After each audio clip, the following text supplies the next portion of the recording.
신학교의 모태가 되는 예루살렘 교회, 이제 막 교회가 이제 생겨서 이제 출발한 그런 교회 모습의 제일 큰 특징은 거기 42절에 나온 대로 네 가지로 기록하고 있습니다. 사도들의 가르침, 그 말씀, 특히 예수 그리스도의 그 십자가 부활의 복음의 중심으로 한 그 말씀을 하여튼 계속 잘 배우고, 창세기부터 이 복음이 다 거기에 기록이 되어 있는 거니까, 그래서 말씀 배우는 일에 힘을 썼고, 물론 가르치는 것도 마찬가지고 배우는 것도 힘을 썼고, 교제하는 일에도 힘을 썼고, 또 떡을 떼는 거, 그리스도의 십자가, 우리를 위해서 피 흘려주신 그 예수님의 피와 그 몸을 그렇게 상징하는 그 성찬, 그리스도의 십자가에 특히 좀 집중을 한 것 같아요. 그래서 그리스도의 십자가 구속의 은혜, 성찬을 통해서 좀 많이 묵상하고, 그 은혜 좀 더 풍성히 받았고, 그 다음에 기도하기를 힘썼다. 이 네 가지. 그래서 이 초대교회, 이제 신약교회 모태가 되는 예루살렘 교회의 이 특징이, 사실은 이게 이제 어느 시대나 마찬가지죠. 이 네 가지만 제대로 된다면 하여튼 그게 하나님의 그 영광이 충만하게 나타나는 그러한 교회가 될 것이고, 사실은 그 속에 있는 교회 구성원 한 사람 한 사람 각자가 먼저 제일 큰 혜택을 받는 거죠. 말할 수 없는, 본문에 나오듯이 말할 수 없는 기쁨이 충만하고 감사가 넘치고, 얼마나 즐겁고 기쁘고 소망이 넘치겠습니까? 그것이 자연스럽게 주변 사람들에게 비춰지는 겁니다. 그들을 막 의식하고, 물론 의식하는 것도 필요하죠. 하나님의 영광을 위해서. 그렇지만 보이게 한 것이 아니고 진실로 그러한 삶 속에서, 그 놀라운 이런 구원의 감격 속에서 또 말씀대로 이렇게 살아나갈 때 이런 하나님의 영광이 충만하게 나타나는 그런 제 초대교회 예루살렘 교회의 모습입니다. 거기 43절에 보면 사람마다 두려워하는데, 여기 사람들은 믿지 않는 자들을 가리키는 표현입니다. 사람마다 두려워한다. 많은 사람들이 두려워했습니다. 그 이유가 사도들로 말미암아 기사와 표적이 많이 나타났다. 많은 이적들이 많이 나타났습니다. 그러니까 이 사도들로 말미암아, 대부분의 기적은 이 사도들을 통해서 나타났다라고 하는 걸 우리에게 가르쳐 줍니다. 이 사도행전에서 예외가 되는 인물이 빌립, 7 집사를 세운 가운데 성경에 기록되어 있는 것으로는 빌립 집사 같은 경우 이렇게 조금 그 권능 통해서 좀 많이 나타났어요.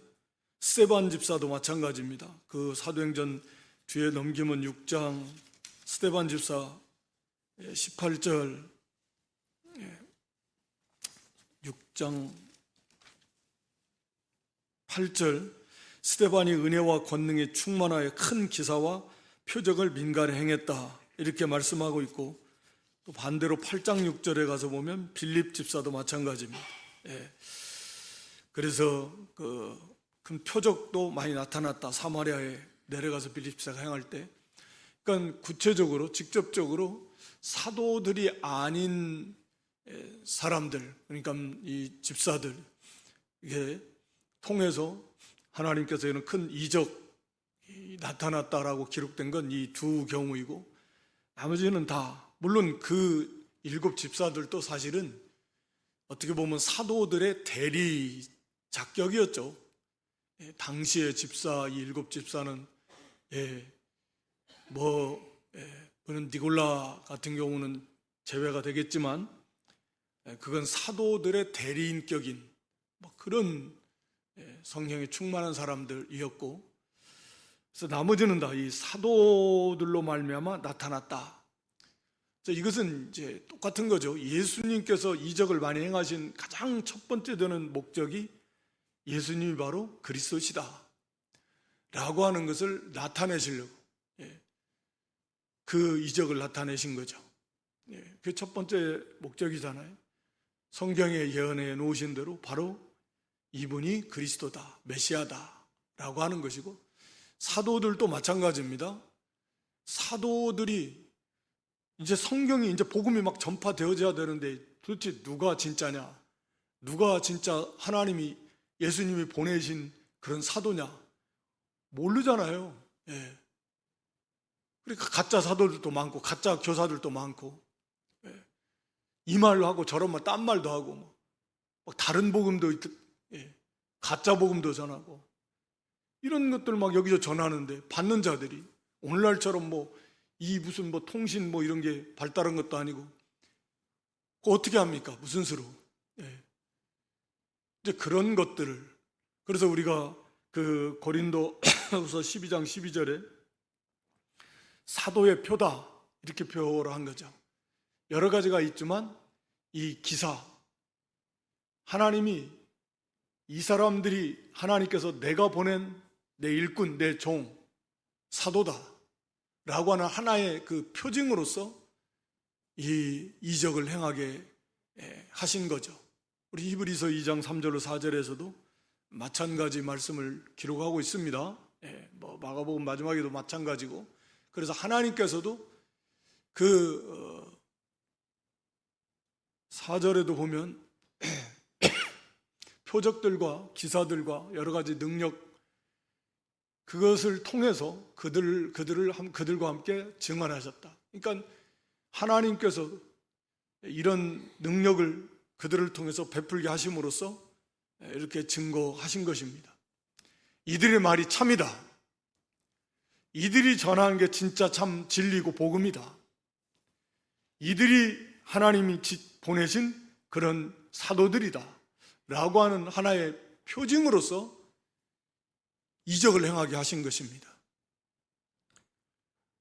그러니까 이게 다른 그 일꾼들 그렇게 이적 안 나타났어요, 성경에도. 그러니까 오늘날에 우리가 신사도 운동 이렇게 해가지고 여전히 이렇게 이적을 나타내야 된다. 이적 보고 싶죠. 우리 인간의 연약성 때문에 이런 이적도 한번 봤으면 좋겠다. 그런 욕구가 다 있을 거요. 그런 홍해가 갈라지고 말이에요. 죽은 자가 나사로가 살아나듯이. 그렇지만 말씀드린 대로 이 예수님께서도 이적을 행하시면서 항상 제자들을 향해서 강조하셨던 건 뭐냐면, 너희가 나를 믿느냐. 너희가 병을 고쳐주시고 38년 된 병자를 고쳐주신 다음에도 네가 인자를 믿느냐? 이 믿음이요. 그러니까 이적인 말씀드린 대로 예수님이 바로 메시아다라고 하는 것을 나타내주는 그런 성경의 성취 차원에서의 그렇게 이적을 행하신 거예요. 그런데 이미 우리 시대에는 이미 성경이 다 완성이 됐고 이게 명백한 복음이라고 하는 것이 다 드러났고 확실해졌는데, 사도들에게 하나님이 그 이적을 행하는 그 권능을 주신 목적이 이미 다 완성이 됐어요. 명백하게 그 사도들을 통해서 복음이 전파되어졌고, 그리고 성경이 기록되어졌고 완성이 됐다. 그런데 더 이상 그 사도들처럼 이적이 없다라는 말은 아니고요. 그 사도들처럼, 사도시대처럼 그렇게 이적이 나타나야 될 그런 이유나 목적이 있냐 그 말입니다. 성경적으로 볼 때는 없다. 없다 그 말이죠. 그러니까 구원은 그럴싸합니다. 신사도 해서 우리도 이 시대에도 사도시대처럼 이 시대에 우리도 다 보냄받은 자들 아니냐, 세상에. 그럼으로써 우리도 그때처럼 얼마든지 그렇게만 뭐 되고 싶어 하겠죠. 그러나 그게 성경이 그렇게 말하고 있지 않다. 하나님의 뜻도 아니고 그 역사 속에서 그렇게 많이 나타난 것도 아니고. 그런데 이제 그런 거에 이렇게 현혹되면 안 됩니다. 그렇게 되면 좋죠. 근데 성경이 그게 그렇게 중요한 것은 아니에요. 일관되게 성경은 우리에게 하나님의 말씀을 잘 믿고 순종해서 그렇게 해서 거룩한 인격으로 변화되어지고 빛을 비추면서 예수님을 닮아가는, 그 속에서 말씀을 순종하면서 그렇게 나타나는 하나님의 풍성한 은혜를 얼마든지 체험해 나갈 수 있다라고 하는 것이죠. 그러니까 이 사도들로 말미암아서 이 이적을 나타낸 거, 오늘날에는 이제 얼마든지 하나님께서 뭐 필요하시면 개인적으로도 그렇고 하실 수 있지만, 그렇게 사도시대처럼 그것을 추구하는 것 자체는 성경적이지 않다 라고 하는 것입니다. 그러니까 자칫하면 그게 이제 잘못된 거예요. 그걸 추구해 나가는 거. 그저 말씀을 바르게 배워서, 이때도 성령이 충만했는데도 우리가 지난 시간에도 살펴봤지만 말씀이에요. 말씀을 가르치고 받습니다. 그렇게 해서 기도하고 기도에 힘쓰고, 이 사도들을 통해서 기적이 많이 나타나는 것은 이제 그런 목적이에요. 또 많은 사람들이 이 두려움을 가질 수밖에 없었습니다. 아무래도 이건 뭐 인간적인 두려움이 아니고 하나님의 능력이 나타날 때 사람들이 갖게 되는 그런 일종의 경외심 같은 그런 두려움이겠죠. 그래서 이 주변의 사람들이 뭐 죽은 자가 살아나기도 하고, 이런 3장에 가서 보면 막 그런 엄청난, 또 나면서부터 이 안전병이 된 사람이 막 고침받고 벌떡 일어나고, 그런 이제 막 이적들이 나타나면서 하나님의 놀라운 역사가 나타날 때 좋아하면서 밑에 가면 칭송을 받죠. 47절에 온 백성에게 칭송을 받으면서도 두려워하는 교회를, 왜? 하나님의 역사가 막 나타나니까. 함부로 할 수 있겠습니까? 두려운데. 그런 교회로 무시할 수 있겠습니까?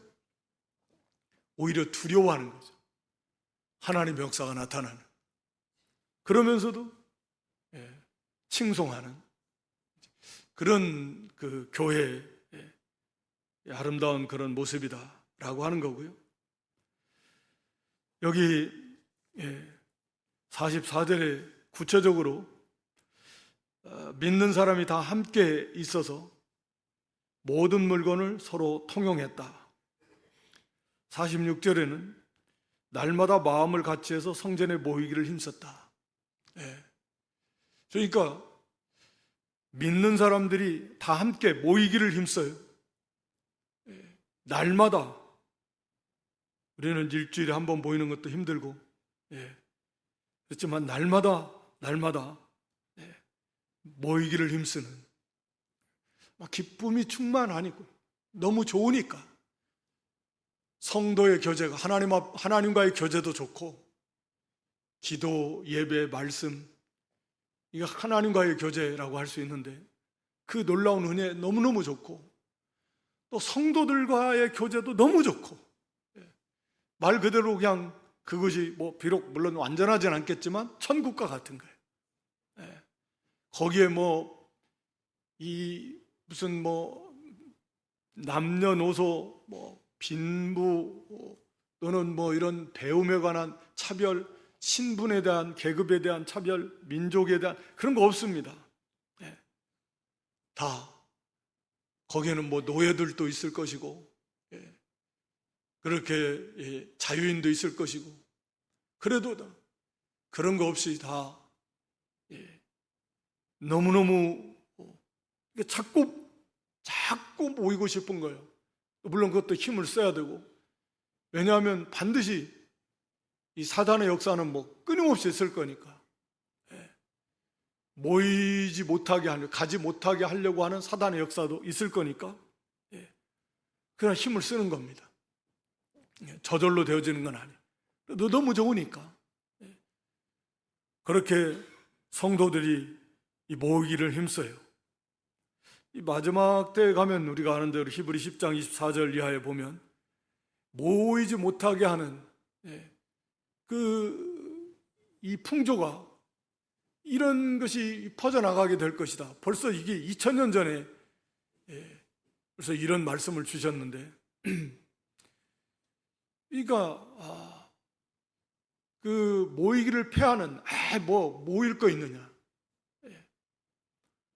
안 모여도 된다. 무교회주의, 오늘날에 대신에 나 혼자 내가 믿으면 된다.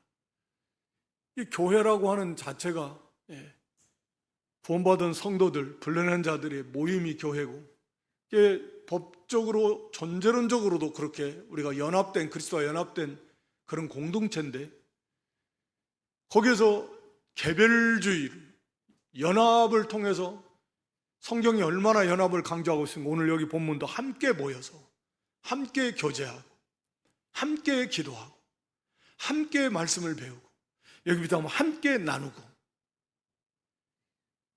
연합된 삶이에요. 연합. 그를 통해서 함께 같이 자라나는 겁니다. 혼자도 물론 어느 정도는 자라날 수 있겠지만 한계가 있어요. 그러나 연합을 통해서 같은 그 교제 속에서 우리가 자라나는 거죠. 만들어져 가는 거. 혼자 있을 때는 생각으로는 다 될 것 같아도 막상 부딪혀 보세요. 막상 만나서 대화해보고 어떤 일도 같이 해보고, 그게 이 마음에도 안 맞고, 이 뭐가 깜빡깜빡해서 이 뒤에서 그러나요? 눈들이 좀 피곤하시겠는데 그냥 지그시 감으셔도 됩니다. 졸지는 마시고. 이게 손 봤는데 그러네요. 또 하여튼 우리가 모이기를 힘써서 사모함으로 그 속에서 만들어져 가는 거예요. 그러니까 참 이게 연합해서 같이 세워져 나가는 게, 거기서 인내도 배우고 온유도 배우고, 그리고 섬기는 법도 배우고, 사랑도 긍휼도 거기서 실천을 해야 되고, 그런 거예요. 연합하는 그 과정이 쉽지가 않아요. 우리는 법적으로 완전히 연합돼 있지만 우리 실제로 마음과 마음이 하나가 되고, 그렇게 해서 함께 같이 연합해서 좀 더 온전하게 완전에 이르기는 정말 어렵겠지만, 그래도 좀 어느 정도 계속해서 연합으로 그렇게 되어져 간다라는 것은, 그건 참 쉽지는 않지만 그만큼 보배로운 것입니다. 그만큼 값진 것입니다. 그래서 함께 그게 하나님의 나라를 이렇게 세워져 나가는 것입니다. 그러니까 모여, 안 모여, 나 가봐야 안 돼요. 그게 이제 안 되는 거예요. 그래도 모여서 함께 거기서 배우고, 거기서 만들어지면서 유익을 주고, 하나님의 나라를, 한 사람 한 사람도 하나님의 나라니까 그걸 잘 세워나가는. 그래서 매일매일 이 사람들은, 믿는 사람이 다 함께 있다, 모이기를 힘썼다. 그리고 44절에 보니까 모든 물건을 서로 통용했고, 45절에는 재산과 소유를 팔아서 각 사람의 필요를 따라 나눠줬다. 참 이게 이제 이게 이렇게도 되는구나. 성령의 충만한 은혜 속에 들어가면 이게 이렇게도 이게 가능한 거구나 라고 하는 것을 우리에게 보여주는 것 같아요. 예. 그러니까 모든 물건을 서로 통용해. 내 것이 아니에요. 먼저는 이게 하나님의 것이고, 또 하나는 이게 믿는 형제들이 말 그대로 말로만 형제가 아니라 진짜 형제다. 우리 집안에서 그래. 오늘날에는 뭐 집안에서도 네 것 내 것 다 따지지만, 그래, 가족끼리 다 공용으로 같이 쓰자. 진짜 내 형제다. 우리가 육신의 형제보다도 더 하나님의 자녀다 라고 하는 그런 충만한 의식 속에서 하나님 우리 아버지시고, 뭐 성령의 충만한 은혜 속에서 뭐 말할 수 없는 그런 기쁨이 넘쳤겠지만, 형제 사랑이 이게도 가능하네. 예. 네 것 내 거 없어요. 이건 아버지의 것이고 또 형제니까 진짜 필요한 사람 같이 쓰는 거예요.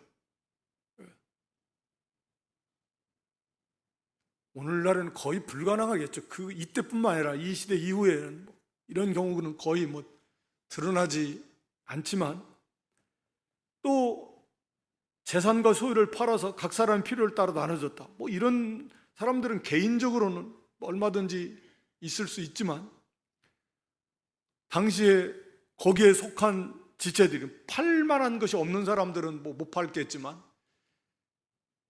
그 애는 대부분 다 재산과 소유, 부동산이나 동산이나 다 팔아가지고, 물론 다 팔았다는 게 이것이 뭐 완전히 100%다 팔았는지 뭐 그건 아닌 것 같긴 한데, 그래도 다 팔아요. 재산과 소유를 팔았다. 그래서 또 먹고 살아야 되고 자녀도 양육해야 되고 하니까 그게 분별이 있는 것이고, 그래서 재산과 소유를 팔아가지고 각 사람의 필요를 따라 나눠줬다. 참 이게 성령의 충만함 속에서 가능한 하나님 나라의 모습이다. 뭐 완전하진 않아도, 그래도 이게 지상교회에서 이런 모습이 가능했던, 우리 교회 모태가 되는 예루살렘 그 최초의 교회가 이런 모습, 그러니까 우리가 이렇게 향해야 될, 목표로 삼고 가야 되는, 이것은 무슨 어떤 뭐 운동을 통해서 뭐 이렇게 합시다 이런 게 아니고, 우리가 아는 대로 이건 은혜가 충만하니까 성령의 충만한 은혜 속에서 모든 게 다 자원하며, 거기서 누가 야 우리 뭐 형제인데 다 내놓읍시다 뭐 그럽시다 뭐 해가지고 안 내놓으면 자기만 이상할까, 그런 거 아닙니다. 물론 공산주의처럼 말도 안 되는 그런 거 아니고, 있는 자 이걸 다 따서 공평하게 나눠, 그건 말도 안 되는 거고, 하여튼 간에 이건 오직 하나님 사랑이에요. 그 사랑으로 형제를 사랑하는 믿음과 사랑의 세계 속에서, 자원함의 세계 속에서 은혜가 충만하니까 이게 가능하다. 우리가 가장 그 어려운 것 중 하나가 이 물질에 대한 욕심이잖아요. 성경에서도 많이 우리 예수님께서도 그거 경계하셨습니다. 돈 사랑하지 말아라. 부자가 되려고도 하지 말아라. 그걸 목표로 삼지 말아라. 그러다가 믿음에서 다 떠나고 미혹당하고 시험에 빠지고 돈 좋아하고 부자 되려고 하다가 다 그렇게 된다. 성경이 그렇게 말하고 있잖아요. 그만큼 이게 참, 이 돈에 대한 근본적으로 타락한 인생은 누구나 다 할 거 없이 이 욕심이 많은데, 그 중에서도 뭐 이런 물질에 대한 욕심이, 이게 넘기가 쉽지 않다. 뭐 제일 초단계라고 우리는 배웠지만 물질선이고 인정선이지만, 오늘날은 아마 바뀌어졌을 것 같아요. 인정선 그 다음에 물질선, 생명선인데 어쩌면 생명선보다도 더 물질선이 제일 높을지도 모르겠어요. 황금 만능 배금주의, 돈이 우상 신이니까. 하여튼 간에 이것을 그냥 막 기쁨이 충만한 속에서 그냥 다 형제 사랑해서, 여기 필요를 따라 나눠준다는 것도 그래요. 어떤 사람은 좀 많이 필요할 거 아닙니까? 어떤 사람은 필요가 뭐 조금 필요하고 필요 없는 사람은 안 가져가도 되고, 필요한 사람 필요한 만큼만 가져가면 돼. 그랬다가 오늘날 같으면 난리 나는 거죠. 예. 왜 누구는 더 가져가냐 뭐 어쩌고저쩌고. 예. 필요에 따라 나눠졌다. 필요에 따라. 이게 은혜가 충만하니까 이제 문제가 이제 뒤에 가서도 나옵니다만, 예. 문제는 뭐 생기기 시작하죠. 근데 이 은혜가 충만하니까 이런 게 문제가 안 되는 거예요. 서로 다 당연히 그래. 저기는 저만큼 많이 필요한 거예요. 애들이 많은데 그럼 많이 가져가야지. 예. 여긴 애들이 없으면 조금 가져가는 거고 당연한 거 아니겠어요? 그렇게 필요에 따라서 서로 나눠주고, 예. 뭐 누구 딱딱 정해가지고 공평하게 뭐 그런 거 없고 서로 통용하고. 그래서 이게 진짜 성령의 충만한 은혜 속에 은혜가 충만하니까 이 물질을 정말로 초월해버린 한두 사람이 아니라 그 초대교회의 모습 속에서 그 물질을 초월해버리는 그런 모습들을 여기서 보여주고 있다는, 네. 뭐 차원함으로 기쁨이 충만한. 네. 그래서 이걸 향해 우리도 이럽시다가 아니라, 네. 그렇게까지 갈 수 있구나 진짜. 네. 성령의 충만한 은혜, 목숨도 뭐 기쁨으로 바치는데 그런 물질도 조금도 아까워하지 않고 형제를 사랑하는, 하나님 사랑하며 형제를 사랑하는 가운데서 그 물질을 갖다가 이렇게 같이 나누는, 그런 모습들을 보여주고 있습니다. 여기 46절에 보면 날마다 마음을 같이 해서 성전에 모이기를 힘썼다. 이게 마음을 같이 한다라는 것도 이게 놀라운 하나님의 은혜인데, 이게 뭐 마음을 같이 해요. 자기들이 마음을 같이 합시다. 뭐 이렇게 노력하고 막 운동해가지고 마음이 같아지겠습니까? 다 그냥 같은 마음이 되는 거예요. 모이는 목적, 동기, 이런 것들이 다 같아요. 하나님의 은혜, 한 분 하나님, 한 분 예수 그리스도, 한 분 성령님, 같은 동일한 믿음, 같은 세례를 받고 동일한 목적, 하나님의 영광, 하나님의 나라. 그러니까 같은 마음. 그러니까 자기중심적인 것이 그만큼 배제가 됐다라는 거죠. 같은 마음을 가지고. 이때는 뭐 그런 것 같아요. 다른 마음, 여기 이제 순전한 마음이라는 게 또 나오지만, 정말 순수한 마음, 같은 마음을 같이 해서 우리가 예수님 마음을 품자. 자기중심적인 거 그거 다 버리고,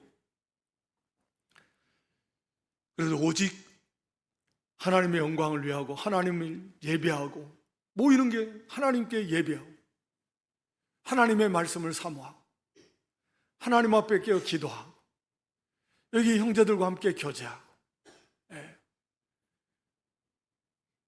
이런 마음으로 그렇게 모이기를 힘쓰는, 거기에 기쁨이 충만했습니다.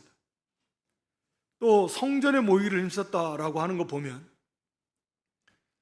그러니까 이 성전, 뭐 당신 헤롯 성전이겠죠? 이 성전에서 물론 제사장들이 뭐 거기 한 여러 뜰들이 있었다고 하니까 당시에, 오늘 3장에 가서도 이제 성전 미문 들어가다가 이제 역사가 나타났는데, 그러니까 이 구원받은 성도들도 거기에 유대인들도 막 모여서 자기들 나름대로 율법 그 규례를 지키고 의식을 행하지만, 이 구원받은 성도들도 성전에 모여서 거기서 하나님을 찬미하고 말씀을 배우고 예배하고.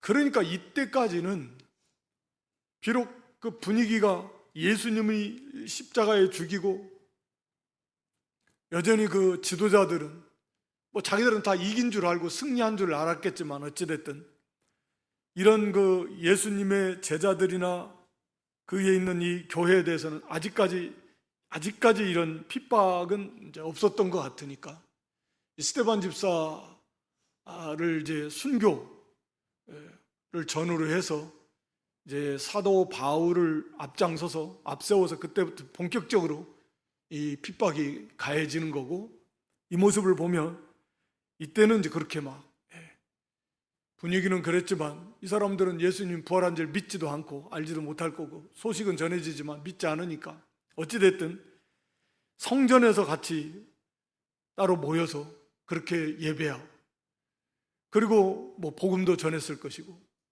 그렇게 하나님을 섬겼다라고 하는 것이고, 뿐만 아니라 각 집에서도 거기서도 떡을 뗄까, 여기서도 같이 모여서 성찬식도 행하고, 그리고 음식 애찬도 같이 나누고, 그러니까 각 집에서 가정에서도 모여서 예배를 드렸다. 아마 이제 좀 집이 좀 여유가 있는 좀 큰 집, 이런 집들 위주로 돌아가면서도 모였겠죠. 어떻게 다 모이겠습니까? 어느 사람은 이쪽 집, 어느 분 저쪽 집 나눠서도 모였을 것이고, 성전에서도 모이고, 또 성도의 가정마다 이렇게 모이고, 그러니까 저 얼마나 많이 모여요. 날마다 성전에서 모이는데 또 가정에서도 모이고, 그러니까 이게 믿음이 없고 막 자원함과 기쁨이 없다면 죽을 맛이죠. 이렇게 모이기도 힘들죠. 이거 뭐 모이다가, 이거 뭐 날마다 성전에 모이는데 또 가정에서도 모이고, 그러니까 뭐 모이는 것이 너무 즐겁고, 그게 은혜고, 또 하나님이 영광을 받으시고 막 은혜를 주시니까, 또 성도들과의 교제도 너무 좋으니까 막 계속 모이기를 힘쓰는 거죠. 은혜가 충만해. 그래서 이미 벌써 자유롭게 성전이 아닌 가정에서부터 집에서부터도 모여서 예배를 드리고 같이 교제하고 하는 대로 서로 음식을 먹고, 물론 이게 나중에 문제가 생겨서 예찬을 이제 주 412년 칼타고에서 폐지했다고 그러잖아요. 그러니까 뭐 자꾸 연약한 인생들이고 교회가 자꾸 부패되어지고 그렇게 되면서 이제 문제들이 생기는 건데, 어쨌든 이렇게 모이면서 떡을 떼면서 그리스도의 그 십자가 대속의 은혜와 사랑에 감사하고 감격하고, 기쁨과 순전한 마음으로 음식을 먹고, 그 기쁨이 충만했고, 그 순전한 마음, 순수한 마음, 단순한 마음, 그런 표현이거든요. 다른 뭐 복잡한 인간의 뭐 계산기 탁탁 두드리고 무슨 다른 목적을 가지고 그런 게 아닙니다. 또 뭐 외식적인 거 아닙니다. 그저 오직 순수한 믿음과 사랑으로 그렇게 하나님을 섬기며 형제를 섬기며 그런 모이는 그런 그 초대교회의 모습을 우리에게 보여주고 있는 것입니다. 이 기쁨은 뭐 정말 빼앗을 자가 없다 그랬잖아요. 우리 요한복음 16장 22절에 보면 주 안에서 주님이 주시는 그 기쁨, 누리는 기쁨은 그 뭐 당시에 경제적으로 뭐 얼마나 힘든 사람이 많았겠어요. 사회적으로도 그렇고 어려운 시기지만 그래도 그 모든 것을 초월한 그런 기쁨, 그것을 뛰어넘는 기쁨, 그 감사가 넘치고, 또 하나님을 찬미했다. 우리가 하나님을 찬미한다라고 하는 것은 찬양, 감사가 넘쳐서 하나님을 찬미하는 거잖아요.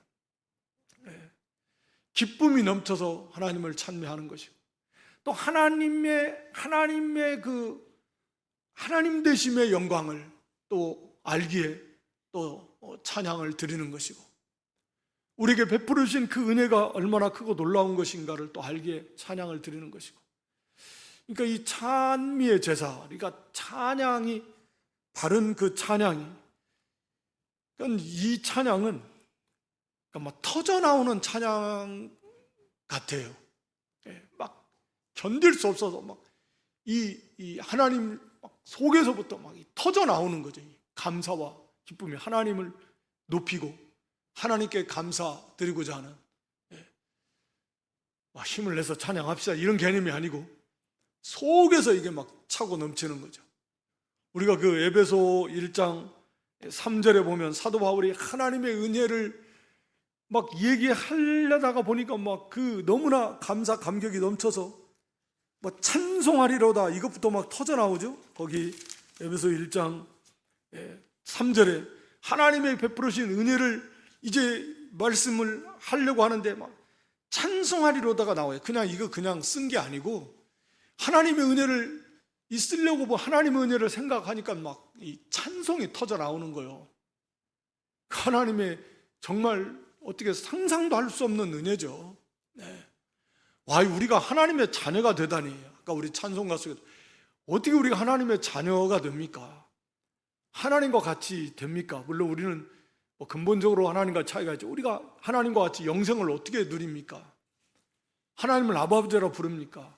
하나님 안에 있는 그 영원한 생명, 그 영원한 기쁨, 영원한 그 생명의 세계 속에 속해 있는 그 모든 것들을 영원토록 우리가 그걸 누리면서 예수님과 함께 그렇게 하나님을 섬기며 산다라는 것은 정말 이게 상상도 할 수 없는 거죠. 애초에 우리는 존재하지도 않았던 존재들이고 지음받았고 그것도 타락해서 멸망받아 마땅한 진노의 자식들이었는데 이렇게 우리가 하나님의 자녀가 된다는 끝도 알 수 없는 그런 이 구원의 은혜와 영광입니다. 뭐 그냥 천국만 가도 될 건데 하나님의 자녀가 되게 하시는 거예요. 그리스도와 신부, 남편과 아내처럼 연합시켜서 가장 사랑하는 그런 사이, 가장 친밀한 사이, 그게 신랑과 신부의 관계잖아요. 그게 그리스도와 교회, 성도와의 관계잖아요. 그런 거죠. 그런 존재로 만드셨다는 거. 타락할 가능성도 없이. 그래서 우리가 정말 그렇지 못한 사람이 훨씬 많은데, 그렇게 선택받지 못한 사람이 훨씬 많은데 우리도 그 사람들처럼 돼야 되는데, 그런데 우리는 그렇게 하나님 우리를 선택해 주셨고, 그리고 그를 위해서 하나님 편에서 성삼일체 하나님 우리 주님 보내주시고, 뭐 하여튼 이 은혜는 우리가 뭐 계속 알고 뭐 책임질하고 해도 그 끝을 알 수 없을 만큼 너무나 크고 놀라운 그 사랑이야. 그 사랑을 성령의 은혜 속에서 좀 깨닫고 깨달을 때마다 막 감사가 터져 나와서 주체할 수 없는 감사, 감격이에요. 그래서 하나님을 찬미하는 거예요. 그래서 막 터져 나오는 찬미 같아요. 막 기쁨이 충만해요. 너무 감사. 새 노래겠죠. 막 날마다 말씀을 배우면서 깨달으면서 날마다 심령이 어제 다르고 오늘 다르면 막 새로워지면서 깨달은 은혜의 깊이가 더 달라지고 그 세계가 더 높아지고 넓어지고 깊어지니까 막 가사는 똑같을지 몰라도 거기에 그 부르는 내 마음의 상태는 완전히 새 사람이 돼서 새로워져서 부르니까 감사 감격은 더 넘치고 더 큰 거죠. 기쁨도 큰 것이고 하나님을 향한 사랑, 하나님을 하나님을 영화롭게 하고자 하는 그런 소원, 막 그 속에 막 불타오르는 것이고, 그런 속에서 뭐 주를 위해서 목숨을 내놓고 드리는 게 받아만 주신다면 이 생명 10번이고 100번이고 막 드리고 싶은 거겠죠. 그렇게 감사가 넘치고 그렇게 기쁨이 넘치고 그 속에서 하나님을 찬미하는 그런 백성들의 모습. 여기 또 온 백성에게 칭송을 받았다. 믿지 않는 사람들, 유대인들을 포함해서 모든 백성들, 아마 지도자들은 제외시키겠죠. 당연히 지도자들은 아닌 것 같고, 어찌됐든 온 백성이, 대부분의 사람들에게, 온 백성이라는 그런 겁니다. 한 사람도 빠짐없이라는 의미는 아니요. 그러니까 대부분의 사람들, 그 백성들에게 칭송을 받았어요. 그러니까 이것이 삶 속에서도 이들의 모습이 그들이 볼 때도 참 아름답고 빛이 나고 감사가 넘치고 기쁨이 넘치고 서로 사랑하고 섬기고, 예? 거기에 참된 온유와 겸손이 동반되어지고, 그러면서 마땅히 하나님 말씀을 배워가면서 세상 법 위에 있어, 윤리적으로나 도덕적으로나 세상 이런 법도 다 지키면서 빛을 비춰나가는, 그렇게 백성들이 칭송을 받는다. 서로 저렇게 연합되어져 가는 모습, 서로 사랑하고, 물론 주변에 어려운 사람들을 또 도왔을 가능성이 분명히 있겠죠. 우선은 교회 안에 연약한 자들부터 돕는 게 성경적이고, 그래서 빛을 비췄다라는 거죠. 그들의 삶의 모습을 보니까 선하고 의롭고 진실하고 사랑이 넘치고, 서로 연합해서 서로 이렇게 우애하고, 이런 모습들이 참 보기 좋은 거예요. 누가 봐도 좋은 거예요. 덕을 끼치면서 다른 사람들에게도, 믿지 않는 자들에게도 당연히 복음을 전했겠죠. 전하면서도 그 모습들을 보면 나도 저 공동체 속에 들어가고 싶다, 예? 그런 마음 느끼지 않겠습니까? 여러 가지 면에서. 야, 저곳에 가니까 노예 입장에서는 저기는 그런 것도 없고, 신분의 차이도 없다, 차별도 없다, 저렇게 진심으로 사랑하고 섬겨주고, 저렇게 기쁨이 충만하고, 환경이 변하고 갑자기 하늘에서 금덩어리가 떨어진 것도 아니지만, 그러니까 거기서 감사가, 기쁨이 충만하고, 서로 사랑하고 섬기고, 그렇게 하나님을 찬양하고 기쁨이 충만하고, 하나님을 찬미하는, 자기들은 그 유대인들 같은 하나님을 섬긴다고 하는데 저렇게 기뻐서 하나님을 찬미해 본 적이 없는 거죠.